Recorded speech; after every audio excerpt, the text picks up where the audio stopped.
Concept of resonance क्या होता है? रेजोनेटिंग स्ट्रक्चर और रेजोनेंस हाइब्रिड, इन दोनों में से कौन ज्यादा स्टेबल होता है? इन दोनों में से किसको आइसोलेट कर सकते हैं? Welcome to Hello Organic. मैं अनुराग जोशी और इस टाइटल वीडियो को इस तरह से डिजाइन किया गया है कि इस टॉपिक को आप बेसिक से एडवांस लेवल तक सीख सकते हैं या फिर मेरे साथ रिवाइज कर सकते हैं। तो जुड़े रहिएगा इस वीडियो में मेरे साथ। मिलते हैं एक छोटे से इंट्रो के बाद।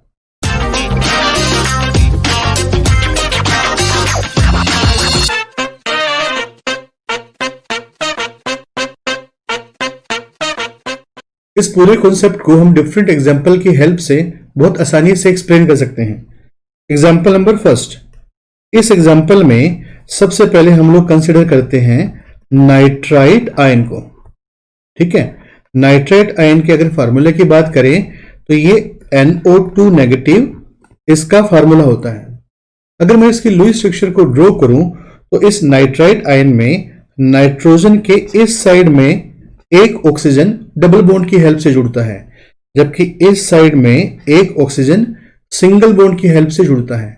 और इस सिंगल बॉन्डेड ऑक्सीजन पर यहां पर एक नेगेटिव चार्ज प्रेजेंट रहता है। अब ये जो इसका नेगेटिव चार्ज है ये कंजुगेशन में होता है। किसी भी मॉलिक्यूल या आयन में किसी चार्ज की कंजुगेशन कंडीशन को चेक करने के लिए हमको पाई बॉन्ड, सिग्मा और वो चार्ज, ये तीनों सीक्वेंस में मिलने चाहिए। जैसे इस आयन में यहां पे डबल बॉन्ड प्रेजेंट है तो इसमें एक सिग्मा बॉन्ड रहा होगा, एक पाई बॉन्ड रहा होगा, तो यानी कि एक मुझको मिल गया पाई बॉन्ड, इसके एडजेसेंट मुझको मिल गया सिग्मा बॉन्ड और फिर मुझको मिल गया चार्ज। इसका मतलब ये है इस नाइट्राइट आयन का ये जो नेगेटिव चार्ज होगा ये इस डबल बॉन्ड के पाई बॉन्ड के साथ कंजुगेशन में होगा, और कंजुगेशन में होने के कारण ये नेगेटिव चार्ज इस तरह से इसमें डीलोकलाइज हो जाएगा। डीलोकलाइज का मतलब यह हुआ कि कोई भी चार्ज जिस एटम पे था अगर वहां से मूव हो सकता है, अपनी पोजीशन चेंज कर सकता है, तो वो डीलोकलाइज होता है। अब इसके कारण होगा क्या, इस नाइट्राइट आयन की अपने एक लुईस स्ट्रक्चर और ड्रॉ कर सकते हैं। इसमें यहां पर जो ऑक्सीजन है वो सिंगल बॉन्डेड बन जाएगा, यहां वाला ऑक्सीजन डबल बॉन्डेड हो जाएगा, और जो नेगेटिव चार्ज था वो राइट हैंड की ऑक्सीजन से लेफ्ट हैंड की ऑक्सीजन पर शिफ्ट हो जाएगा, यानी डीलोकलाइज हो जाएगा। अब ये दोनों जो लुईस स्ट्रक्चर होती हैं इन्हें हम कहते हैं रेजोनेटिंग स्ट्रक्चर। क्या कहेंगे इसे हम कहेंगे रेजोनेटिंग स्ट्रक्चर या RS। अब सबसे खास बात यह है कि ये दोनों रेजोनेटिंग स्ट्रक्चर जो होती हैं ये इक्विवेलेंट होती हैं। इक्विवेलेंट होती हैं। इक्विवेलेंट का मतलब यह है कि इस RS में जो बॉन्ड, जो एटम और जो चार्ज प्रेजेंट थे, वही बॉन्ड, वही एटम, वही चार्ज इसमें प्रेजेंट थे। ये इक्विवेलेंट RS होती हैं। अगर हम बॉन्ड लेंथ की बात करें तो यहां पर ये जो नाइट्रोजन ऑक्सीजन डबल बॉन्ड है इसको हम A मान लेते हैं, और इसी तरह से इस साइड में ये जो नाइट्रोजन ऑक्सीजन का सिंगल बॉन्ड है इसे हम B मान लेते हैं। अब हम बात करते हैं बॉन्ड लेंथ की। अगर हम A और B इन दोनों बॉन्ड का कंपैरिजन करें तो जो B बॉन्ड होगा वो सिंगल बॉन्ड है, और सिंगल बॉन्ड होने के कारण इस B बॉन्ड की बॉन्ड लेंथ जो होगी वो A से ज्यादा आनी चाहिए, क्योंकि सिंगल बॉन्ड जो होता है उसकी बॉन्ड लेंथ जो होती है वो डबल बॉन्ड से ज्यादा होती है, ज्यादा बड़ा होता है।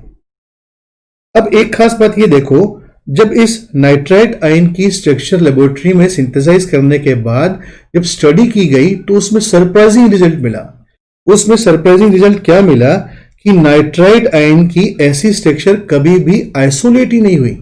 जो नाइट्राइट आयन की स्ट्रक्चर आइसोलेट हुई या सिंथेसाइज की गई, जब उसका एक्सरे यानी XRD किया गया तो उसमें क्या हुआ कि इस नाइट्रोजन एटम के साथ जो ऑक्सीजन था उस ऑक्सीजन पर दोनों पे ही डेल नेगेटिव चार्ज प्रेजेंट था, यानी कि ये नेगेटिव चार्ज दोनों ऑक्सीजन पर कंप्लीट डीलोकलाइज हो रहा था।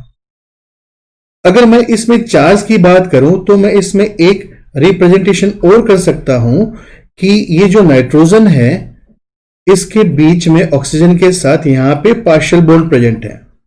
क्योंकि इसकी RS में एक नेगेटिव चार्ज दो ऑक्सीजन पर डिस्ट्रीब्यूट होता है, यानी कि पर ऑक्सीजन पे चार्ज कितना आएगा, 1/2, ये पर ऑक्सीजन पर नेगेटिव चार्ज होगा।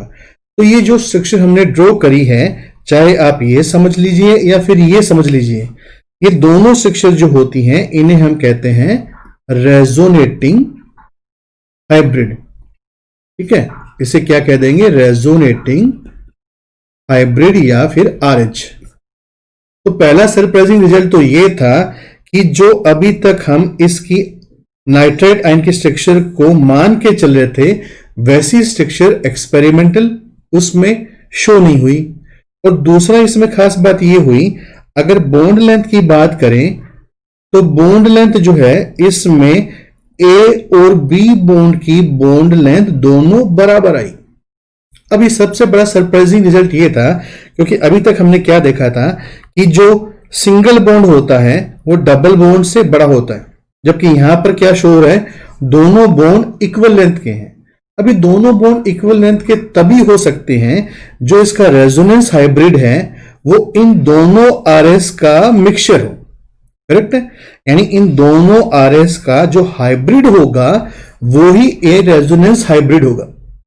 ऐसा क्यों हुआ? अगर मैं इस RS को देखूं तो यहां पे डबल बॉन्ड प्रेजेंट है, जबकि यहां पे सिंगल बॉन्ड प्रेजेंट है, और यहां का सिंगल बॉन्ड यहां पे डबल हो रहा है। यानी कि अगर मैं ऐसा कहूं कि इसके डबल बॉन्ड में सिंगल बॉन्ड करेक्टर है और सिंगल बॉन्ड में डबल बॉन्ड करेक्टर है, इसीलिए इस RH में दोनों बॉन्ड लेंथ डिफरेंट ना आकर सेम आती हैं।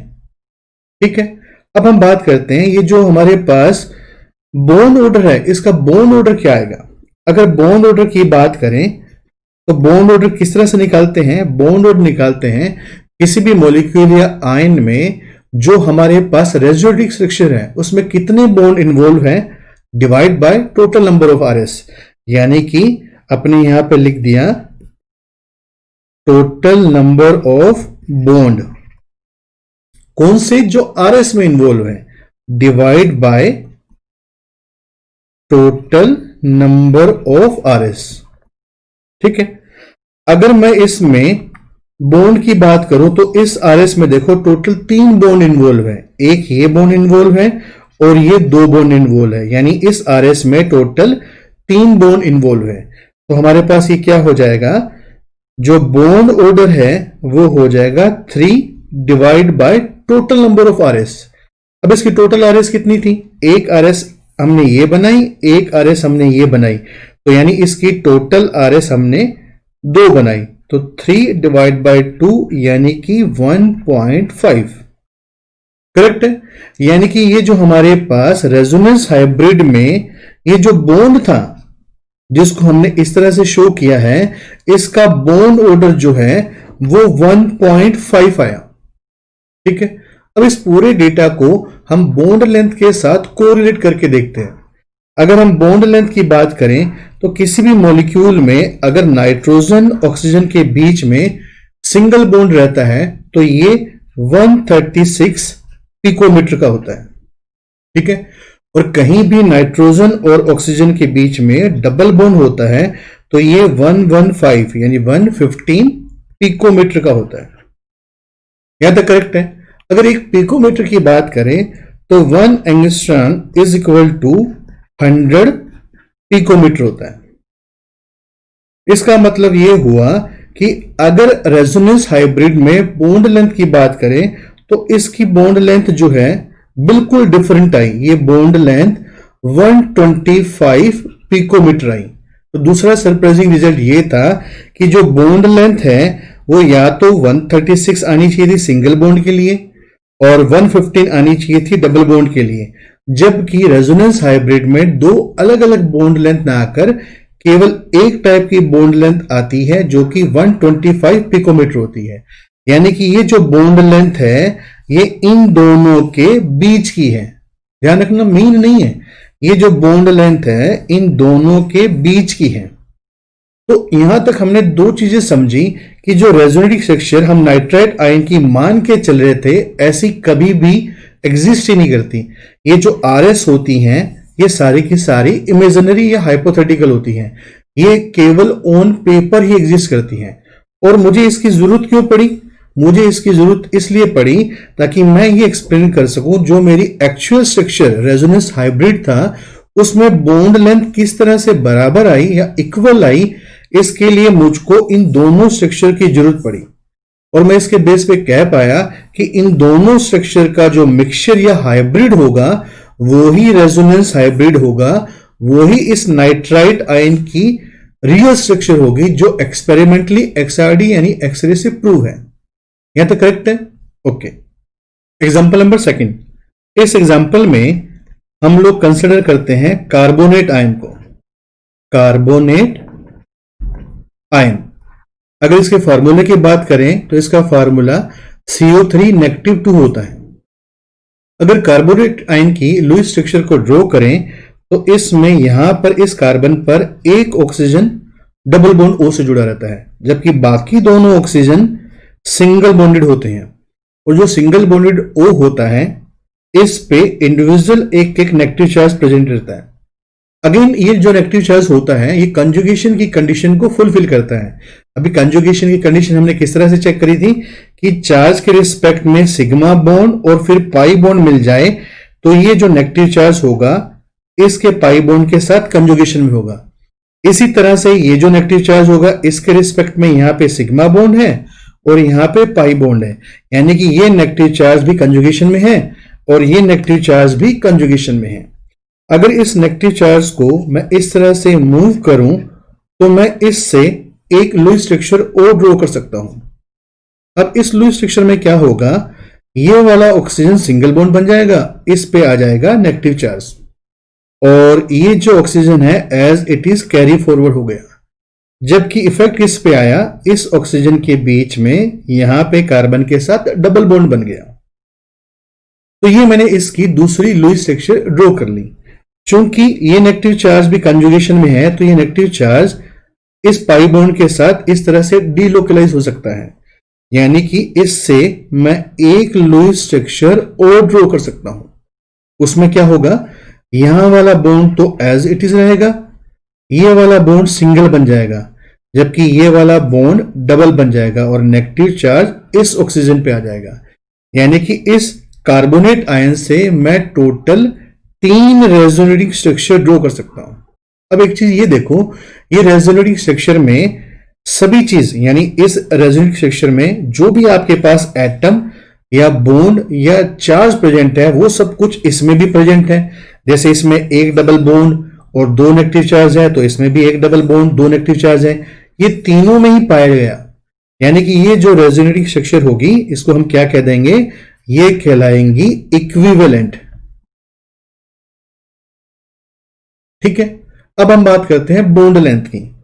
तो इसमें यहां पे मुझको कार्बन और ऑक्सीजन के बीच में सिंगल बॉन्ड दिख रहा है और यहां भी कार्बन और ऑक्सीजन के बीच में सिंगल बॉन्ड है।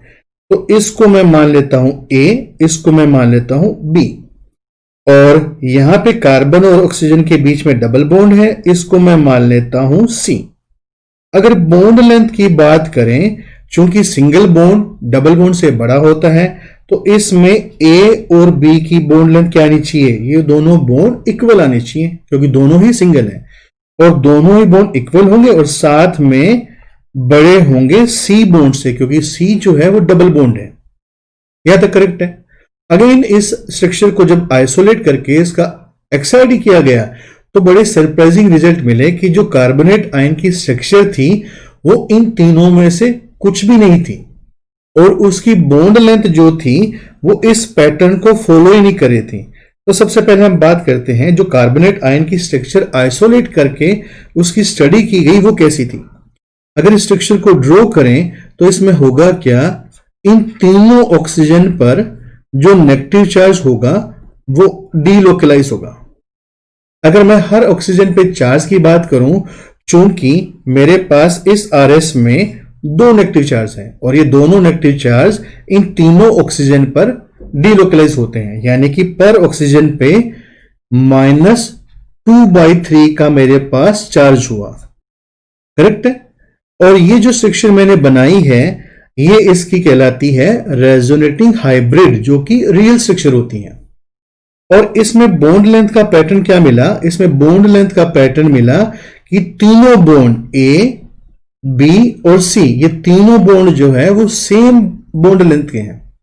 अगेन इस बॉन्ड लेंथ को हम तभी एक्सप्लेन कर सकते हैं जब हम ऐसा कहें कि इसका जो रेजोनेंस हाइब्रिड है वो इन तीनों आरएस का मिक्सचर है, यानी इन तीनों आरएस की जो प्रॉपर्टीज हैं वो मिक्स होके, हाइब्रिड होके हमारे पास इस रेजोनेंस हाइब्रिड की फॉर्मेशन करेगी। यह तक करेक्ट है। अब देखो बात करते हैं बॉन्ड लेंथ की। अगर मैं बॉन्ड लेंथ के डेटा की बात करूं तो कहीं भी कार्बन और ऑक्सीजन के बीच में जो सिंगल बॉन्ड होता है वो 143 पिकोमीटर का होता है, और कार्बन और ऑक्सीजन का बीच का जो डबल बॉन्ड होता है वो 122 पिकोमीटर का होता है। तो इसका मतलब ये है अगर इसकी आरएस ऐसी स्ट्रक्चर रियल होती तो हमको इस तरह के दो बॉन्ड लेंथ मिलनी चाहिए थी, जबकि जो रेजोनेंस हाइब्रिड जो आइसोलेट हुआ, अगर इसकी बॉन्ड लेंथ की बात करें तो इसकी जो बॉन्ड लेंथ है वो हमारे पास केवल एक ही टाइप की आई, और वो भी आई 131 पिकोमीटर। ठीक है, यानी ये सारा डेटा अपने किस में ले रखा है, ये पिकोमीटर में ले रखा है। अब खास बात ये हुई कि रेजोनेंस हाइब्रिड में अलग अलग बॉन्ड ना होकर सारे बॉन्ड एक जैसे थे, और इनकी बॉन्ड लेंथ 131 पिकोमीटर थी, और ये जो बॉन्ड लेंथ है इन दोनों के बीच की थी। और इसके बेस पे हम कह सकते हैं कि जो सिंगल बॉन्ड है उसमें डबल बॉन्ड करैक्टर भी है, और जो डबल बॉन्ड है उसमें सिंगल बॉन्ड करैक्टर भी है, यानी कि इन तीनों आरएस का जो मिक्सचर है वो हमारे पास ये रेजोनेंस हाइब्रिड है। अब बात करते हैं इसके बॉन्ड ऑर्डर की। अगर इसके बॉन्ड ऑर्डर की बात करें तो अभी हमने बॉन्ड ऑर्डर कैसे निकाला था। बॉन्ड ऑर्डर के लिए दो चीजें की रिक्वायरमेंट होती है। पहला तो उस आरएस में कितने बॉन्ड इन्वॉल्व है divide by total number of RS. अगर मैं बॉन्ड की बात करूं तो इस आरएस में टोटल 4 बॉन्ड्स इन्वॉल्व है। एक ये बॉन्ड है, एक ये बॉन्ड है, और 2 बॉन्ड हमारे पास यहां पे हैं। तो यहां पे मेरे पास आ गया bond order is equal to 4 divide by total RS कितनी है। टोटल आरएस मैंने बनाई है 3, एक ये यहां पे है, एक ये रही और एक ये रही। तो 4 डिवाइड बाय कितना हो जाएगा 3। ये कितना आएगा, ये आएगा 1.33। अब इसका मतलब ये है जो रेजोनेंस हाइब्रिड का ये जो बॉन्ड है जिसकी बॉन्ड लेंथ 131 पिकोमीटर आ रही है, इसका बॉन्ड ऑर्डर 1.33 होगा। करेक्ट है। अब हम बात करते हैं इंपॉर्टेंट फीचर्स की। नंबर 1, किसी भी मॉलिक्यूल में जब उसकी टोटल केमिकल और फिजिकल प्रॉपर्टीज को किसी एक स्ट्रक्चर की हेल्प से एक्सप्लेन ना किया जा सके, ऐसी कंडीशन में हमको उस मॉलिक्यूल की 2 या 2 से ज्यादा स्ट्रक्चर की रिक्वायरमेंट हो, तो ऐसे कॉन्सेप्ट को हम रेजोनेंस कहते हैं। करेक्ट है। नंबर 2, ये जो हमारे पास कंट्रीब्यूटिंग स्ट्रक्चर जो होती हैं या जो लुईस स्ट्रक्चर्स होती हैं, इसे हम रेजोनेटिंग स्ट्रक्चर यानी आरएस या फिर कैनोनिकल स्ट्रक्चर कह सकते हैं। नंबर 3, किसी भी मॉलिक्यूल में ये जो कंट्रीब्यूटिंग स्ट्रक्चर होती हैं, इसमें केवल वैलेंसी इलेक्ट्रॉन की पोजीशन ही चेंज होती है, यानी कि इलेक्ट्रॉन जो है रेजोनेंस में जो डीलोकलाइज होते हैं वो विद इन द मॉलिक्यूल होते हैं। रेजोनेंस में कभी भी एटम की पोजीशन चेंज नहीं हो सकती, यानी जो रिलेटिव एटम की पोजीशन होगी वो हमेशा सेम रहती है। नंबर 4, ये जो रेजोनेटिंग स्ट्रक्चर्स होती हैं ये इमेजिनरी होती हैं, यानी कि ये स्ट्रक्चर केवल ऑन पेपर एग्जिस्ट करती हैं या हाइपोथेटिकल होती हैं, और इनकी रिक्वायरमेंट हमको सिर्फ इसलिए होती है ताकि जो हमारे पास हाइब्रिड की बॉन्ड लेंथ आई है उसको हम इजीली एक्सप्लेन कर सकें, या जो हाइब्रिड के फिजिकल और केमिकल प्रॉपर्टीज के डेटा हैं उनको एक्सप्लेन करने के लिए हमें इन आरएस की जरूरत होती है। नंबर 5, किसी भी मॉलिक्यूल या आयन की जो रियल स्ट्रक्चर होती है वो एक्चुअल स्ट्रक्चर रेजोनेटिंग हाइब्रिड यानी आरएच कहलाती है।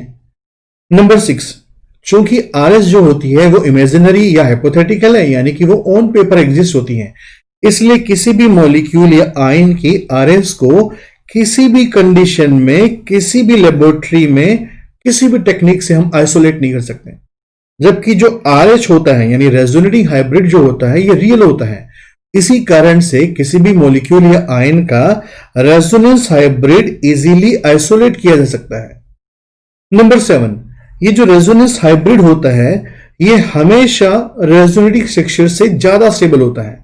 इसका मतलब क्या हुआ? इसका मतलब ये हुआ अगर किसी मॉलिक्यूल की जितनी भी आरएस हैं उनकी जो एनर्जी होगी वो नेट एनर्जी जो होगी वो ज्यादा होगी। किसके रिस्पेक्ट में? रेजोनेंस हाइब्रिड के रिस्पेक्ट में। यानी कि रेजोनेंस हाइब्रिड की नेट एनर्जी आरएस से कम होने के कारण किसी भी मॉलिक्यूल और आयन की जो आरएस होंगी उससे आरएच जो होगा वो ज्यादा स्टेबल होगा। अब बात करते हैं पॉइंट नंबर 8 की। अगर किसी मॉलिक्यूल में मुझे स्टेबिलिटी को एक्सप्लेन करना है तो उस मॉलिक्यूल या आयन में मुझे रेजोनेंस एनर्जी के बारे में जानकारी होनी चाहिए। अभी रेजोनेंस एनर्जी क्या है इसको हम बेंजीन के एग्जांपल से बहुत आसानी से समझ सकते हैं।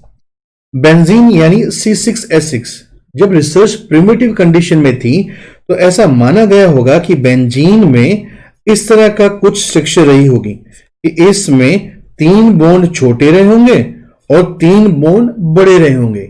यानी ये स्ट्रक्चर क्या रही होगी? ये स्ट्रक्चर रही होगी साइक्लोहेक्सा ट्राइइन। ठीक है। और सबसे मजेदार वाली बात यहां पे ये है, ये जो स्ट्रक्चर है ये हाइपोथेटिकल है। ये स्ट्रक्चर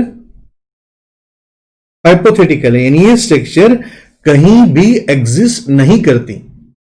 अगर इस स्ट्रक्चर को जब सोचा गया कि ऐसी बेंजीन रही होगी, बाद में तो डेटा से प्रूव हो गया ऐसी एग्जिस्ट नहीं करती, बट इनिशियल स्टेज में जब ये देखा गया कि बेंजीन में 3 डबल बॉन्ड और 3 सिंगल बॉन्ड होने चाहिए, तो इसके अकॉर्डिंग ये देखा गया कि अगर किसी भी मॉलिक्यूल में कहीं भी कार्बन डबल बॉन्ड कार्बन होता है तो उस मॉलिक्यूल की जो बॉन्ड लेंथ होती है वो 134 पिकोमीटर आती है।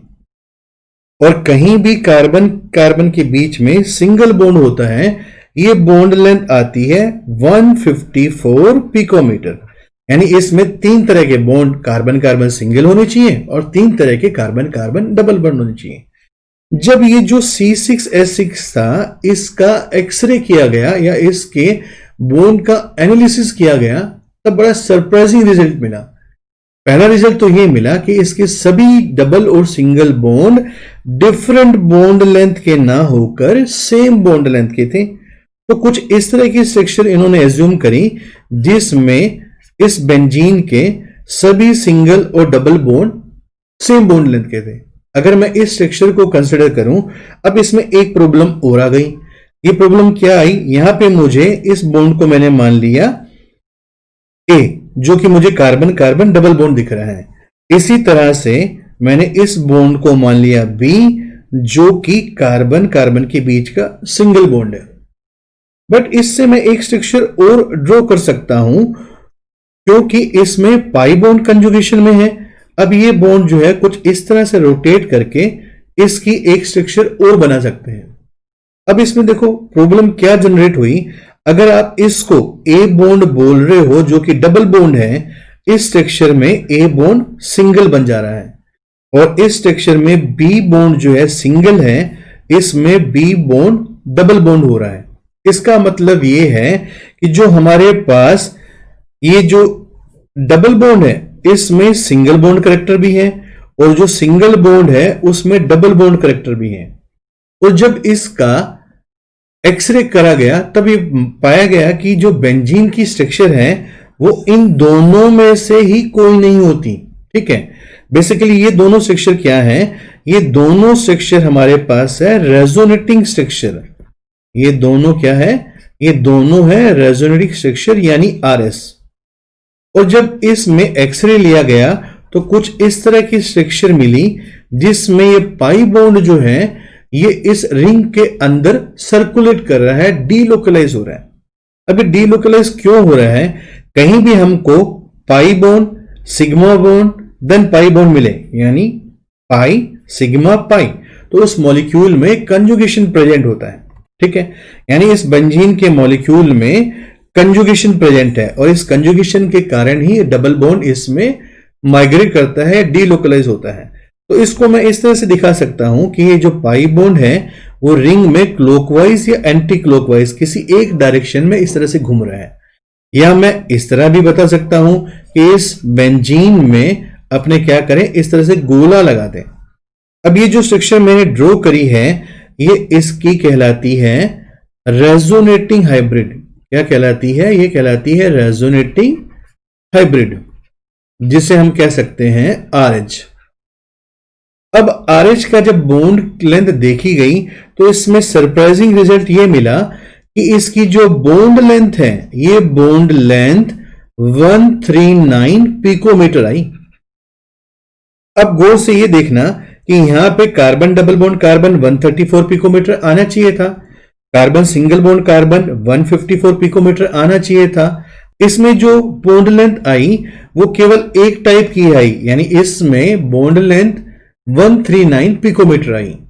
और ये बॉन्ड लेंथ तभी पॉसिबल है जब हम ऐसा कहें कि ये जो रेजोनेंस हाइब्रिड है ये इन दोनों स्ट्रक्चर का मिक्सचर है, यानी इन दोनों स्ट्रक्चर का जो हाइब्रिड है उससे ये बनेगा। तब हम कह सकते हैं कि इसमें बॉन्ड लेंथ जो है इन दोनों के बीच में आई है। अब इसमें ये जो बॉन्ड लेंथ है इसको हम बॉन्ड ऑर्डर से अगर कोरिलेट करें तो इसका बॉन्ड ऑर्डर क्या होगा। अब देखो, बॉन्ड ऑर्डर निकालने के लिए हमने क्या करा था कि उस मॉलिक्यूल में उसकी RS में कितने बॉन्ड इन्वॉल्व है वो देखे थे, divide by total number of RS। Benzene में टोटल RS 2 बनती हैं। अब बॉन्ड कौन से कंसिडर करने हैं, ध्यान में ये रखना है, अगर किसी साइक्लिक स्ट्रक्चर में बॉन्ड ऑर्डर निकालते वक्त जब हम बॉन्ड कंसिडर करते हैं तो केवल वही बॉन्ड कंसिडर करते हैं जो रिंग के अंदर हो और रेजोनेंस में इन्वॉल्व हो। यानी कि इसमें टोटल हमारे पास रिंग के अंदर 3 बॉन्ड इन्वॉल्व हैं, तो इसके बॉन्ड ऑर्डर में 3 divide by total number of RS होगा। टोटल RS कितनी है इसकी? टोटल RS इसकी 2 है, तो 3 डिवाइड बाय 2 यानी कि इसका जो बॉन्ड ऑर्डर होगा वो 1.5 होगा। करेक्ट है? ओके। तो यहां तक कि डिस्कशन में एक चीज अच्छे से ये क्लियर हो गई कि जो RS यानी रेजोनेटिंग स्ट्रक्चर होती हैं वो इमेजिनरी होती हैं और जो रेजोनेंस हाइब्रिड होता है वो रियल होता है। और रेजोनेंस हाइब्रिड इसलिए ज्यादा स्टेबल होता है क्योंकि उसमें इलेक्ट्रॉन का कंप्लीट डीलोकलाइजेशन होता है। अब हम बात करते हैं रेजोनेंस एनर्जी की। जो रेजोनेंस एनर्जी होती है उसके लिए हमको 2 चीजों की जरूरत होती है। एक तो हमारे पास जो कंपाउंड की RS है उसमें जो मोस्ट स्टेबल RS होगी उसकी एनर्जी कितनी है, और जो रेजोनेंस हाइब्रिड है उसकी एनर्जी कितनी है। इन दोनों का जो डिफरेंस होता है ये रेजोनेंस एनर्जी कहलाता है और इसकी वैल्यू भी नेगेटिव होती है, यानी रेजोनेंस एनर्जी मॉलिक्यूल हमेशा लिबरेट करता है और जितनी ज्यादा एनर्जी वो लिबरेट करता है उतनी ज्यादा उसको स्टेबिलिटी मिल जाती है। अब सबसे इंपॉर्टेंट चीज ये है कि जब यहाँ पे RS एग्जिस्ट ही नहीं करती तब हम उसकी एनर्जी किस तरह से कैलकुलेट करेंगे। तो ये जो एनर्जी होती है ये उसकी एनर्जी एक्सपेक्टेड एनर्जी होती है। जैसे मान लो हमारे पास यहाँ पे पोटेंशियल एनर्जी का डेटा है। अब इस डेटा में इस वैल्यू पे हमने रेजोनेंस हाइब्रिड रख दी, यानी जिसमें बेंजीन के अंदर पाई बॉन्ड सर्कुलर मोशन कर रहे थे ये उसका रेजोनेंस हाइब्रिड रख दिया। और बेंजीन की बहुत सारी रेजोनेटिंग स्ट्रक्चर होती हैं बट हमने यहाँ पे केवल केकुलस स्ट्रक्चर को कंसिडर करा है। तो ये दोनों जो RS होती हैं वो बेंजीन की बाकी डिफरेंट RS से मोर स्टेबल होती हैं, तो इसकी एनर्जी को हमने यहाँ पे रख दिया। अब इस RS की एनर्जी और इस रेजोनेंस हाइब्रिड की एनर्जी, इन दोनों का ये जो एनर्जी का डिफरेंस होगा ये रेजोनेंस एनर्जी कहलाएगा। किसी भी मॉलिक्यूल में रेजोनेंस एनर्जी को हीट ऑफ हाइड्रोजनेशन यानी HOH के थ्रू भी इजीली समझ सकते हैं। इसके लिए हमको क्या करना होगा, सबसे पहले HOH क्या होता है इसको जानना होगा। इसके लिए एक सिंपलेस्ट एग्जांपल एथीन को कंसिडर करते हैं। जब इस एथीन की reaction hydrogen in the presence of palladium करवाते हैं तो इसका रिडक्शन हो जाता है, यानी इसका पाई बॉन्ड जो है वो ब्रेक हो जाता है। ठीक है, अब ये दोनों जो हाइड्रोजन होते हैं ये दोनों हाइड्रोजन इस कार्बन के साथ एक एक सिग्मा बॉन्ड के थ्रू जुड़ जाते हैं और इस पूरे प्रोसेस में हीट जो है लिबरेट होती है, यानी इस रिएक्शन की जो डेल-H होती है वो क्या होगी, वो नेगेटिव होगी, यानी ये रिएक्शन कहलाएगी एक्सोथर्मिक रिएक्शन। और इस प्रोसेस में हीट लिबरेट होती है, इसी हीट को हम HOH यानी हीट ऑफ हाइड्रोजनेशन कहते हैं। अब रेजोनेंस एनर्जी निकालने के लिए मुझे क्या करना होगा कि रेजोनेंस एनर्जी जो होगी, अगर मैं HOH से निकालना चाहता हूं रेजोनेंस एनर्जी, मुझे सबसे पहले लेनी है एक्सपेक्टेड HOH, ठीक है, माइनस एक्चुअल HOH। यहां पे मैं ले लूंगा एक्चुअल HOH। अभी एक्सपेक्टेड HOH और एक्चुअल HOH क्या है इसको समझते हैं। चूंकि मैंने बेंजीन का जो मेरे पास रियल मॉलिक्यूल था वो क्या था, वो रेजोनेंस हाइब्रिड था, ये रियल मॉलिक्यूल था। अगर मैं इसकी HOH निकाल लूं तो ये मेरे पास कौन सी HOH आएगी, ये मेरे पास एक्चुअल HOH आएगी, ठीक है। और जो इसका रेजोनेटिंग स्ट्रक्चर हमने मानी थी, अगर मैं इसमें HOH निकाल लूं तो ये मेरे पास क्या आएगी, ये मेरे पास एक्सपेक्टेड आ जाएगी। बट खास बात क्या है, ये तो एग्जिस्ट ही नहीं करता, तब कैसे निकालेंगे। इसके लिए हमको क्या करना पड़ेगा, अब जैसे यहां पे मेरे पास एक साइक्लोहेक्सीन है, इस साइक्लोहेक्सीन का जब हाइड्रोजनेशन किया जाता है तो साइक्लोएल्केन की फॉर्मेशन होती है, और इस हाइड्रोजनेशन रिएक्शन में जो हीट लिबरेट होती है, यानी इस रिएक्शन की जो HOH होती है वो 29 किलो कैलोरी पर मोल होती है। यहां पे नेगेटिव सिंबल इस चीज का इंडिकेशन है कि ये एनर्जी लिबरेट होती है, यानी इसका जो डेल H है वो एक्सोथर्मिक रिएक्शन को शो करता है। खास बात यह है कि यहां पे हमने डेटा को इजी कैलकुलेट करने के लिए इस वैल्यू को 29 रखा है, बट एग्जैक्टली ये जो वैल्यू है ये 28.6 किलो कैलोरी पर मोल होती है। बट कॉन्सेप्ट को समझने के लिए इसको हमने 29 कर लिया।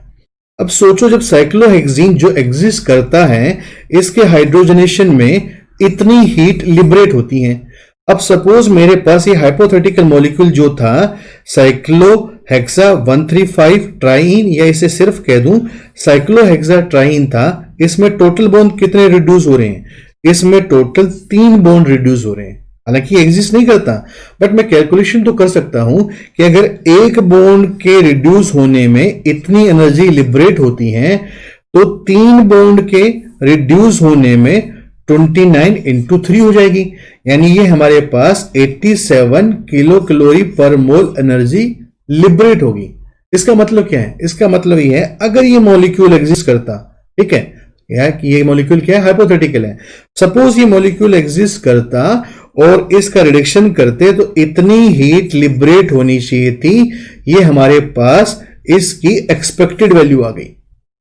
क्योंकि बेंजीन का ये वाली स्ट्रक्चर जो रेजोनेंस हाइब्रिड है ये तो रियल है, जब इसका हाइड्रोजनेशन किया गया तो इसकी जो वैल्यू है वो हमारे पास आई 51 किलो कैलोरी पर मोल, यानी इसके रिडक्शन से 51 किलो कैलोरी पर मोल एनर्जी निकली, जो कि ऑब्जर्व वैल्यू थी, यानी ये एक्चुअल HOH थी। तो हमने रेजोनेंस एनर्जी का फार्मूला क्या लिखा था कि रेजोनेंस एनर्जी जो होती है एक्सपेक्टेड की HOH जो हमारे पास यहां पे दी गई है, और इस ऑब्जर्व की HOH या एक्चुअल की HOH जो हमारे पास यहां आई है। तो 87 में से जब 51 हम निकालेंगे या माइनस कर देंगे तो ये हमारे पास बन जाएगा 36 किलो कैलोरी पर मोल। इसका मतलब ये है इस बेंजीन की जो रेजोनेंस एनर्जी होती है वो 36 कैलोरी पर मोल होती है।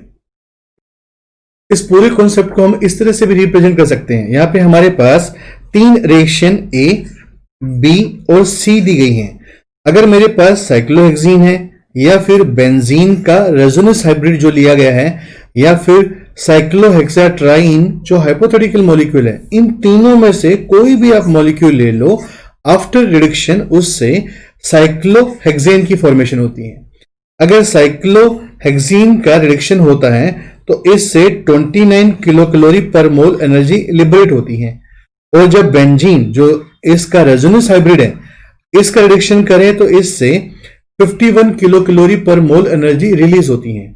और जो साइक्लोहेक्साट्राइन हाइपोथेटिकल या इमेजिनरी मॉलिक्यूल था, अगर इसको रिड्यूस किया जाता तो इससे 87 किलो कैलोरी पर मोल एनर्जी निकलती, यानी ये कैलकुलेटेड वैल्यू हुई।